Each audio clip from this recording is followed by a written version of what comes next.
Avec l'amélioration de la situation au Québec au niveau de la COVID-19, plusieurs organisations reprennent leurs activités courantes, on pourrait dire. Je rencontre à cet effet Mme Dorothée Côté, qui est trésorière de l'Ensemble vocal Arcanson. Alors, Mme Côté, l'Ensemble vocal Arcanson existe depuis combien de temps? En fait, on est à notre 22e année. À cause de la pandémie, la 21e a été un peu coupée, là, arrêtée en plein envol, mais voilà. Justement, avec la pandémie, on va faire une petite mise à jour. Où est rendu l'ensemble vocal?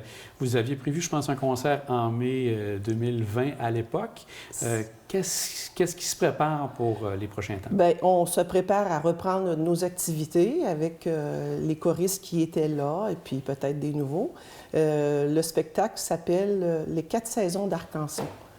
Alors, le spectacle était pratiquement terminé de monter lorsque la pandémie a fait son apparition. Donc, c'est le même spectacle qui n'a jamais été présenté que nous allons refaire. Et donc, c'est ça. Donc, vous allez le refaire. Vous avez espérance de le faire possiblement au printemps de l'an prochain? Exactement. Alors, notre objectif, c'est toujours de faire des présentations en début du mois de mai parce qu'on trouve que ça se prête bien à aller en salle, voir des spectacles. Puis les gens sont habitués aussi de venir nous entendre à ce moment-là. Et on commence le printemps, on commence la belle saison, donc c'est une très bonne idée.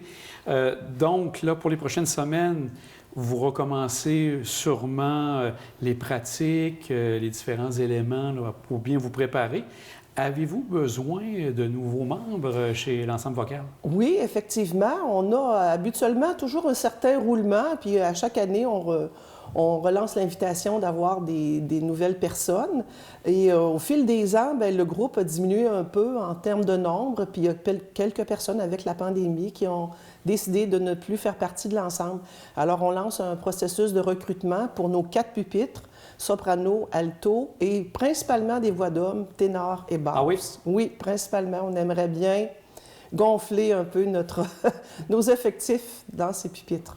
Est-ce que les gens doivent avoir quand même un certain talent? Comment ça fonctionne? Avez-vous un genre d'audition que vous devez passer? Oui, exactement. La directrice de chœur fait passer des auditions afin de bien cerner la capacité vocale de chaque personne et aussi la classer dans le bon pupitre pour qu'elle soit elle-même très à l'aise. Puis, en deuxième temps, c'est pour équilibrer aussi les pupitres, pour que chaque pupitre, selon le répertoire concert, que chaque pupitre y trouve son compte aussi et suffisamment d'effectifs pour faire une prestation solide. Quand vous parlez de répertoire, vous allez dans quel type de répertoire au niveau des chants? On va beaucoup dans le répertoire actuel, contemporain. Parfois, on va aller chercher aussi dans des chansons moins récentes, mais on est vraiment dans quelque chose de plus contemporain et majoritairement francophone. Donc, les gens sont bien sûr suivis une fois qu'ils sont acceptés dans l'ensemble. On peut prévoir combien de pratiques en tout et partout pour arriver au résultat du mois de mai? Bien, habituellement, dans les années antérieures, on avait une répétition par semaine, le lundi soir, à l'école secondaire Bon-Sainte-Anne, dans l'auditorium, de 19h à 21h30. Et à peu près aux 5 ou 6 semaines, on a une pratique le samedi pour faire ce qu'on appelle des intensives avec un travail plus concentré sur certaines pièces. Bon, c'est sûr que là, la pandémie vient limiter un peu notre façon de présenter le spectacle. Dans le passé, on avait beaucoup de chorégraphie, des déplacements, des costumes, de la gestuelle. Alors là, dans les normes actuelles, ça, c'est comme un peu pas admis.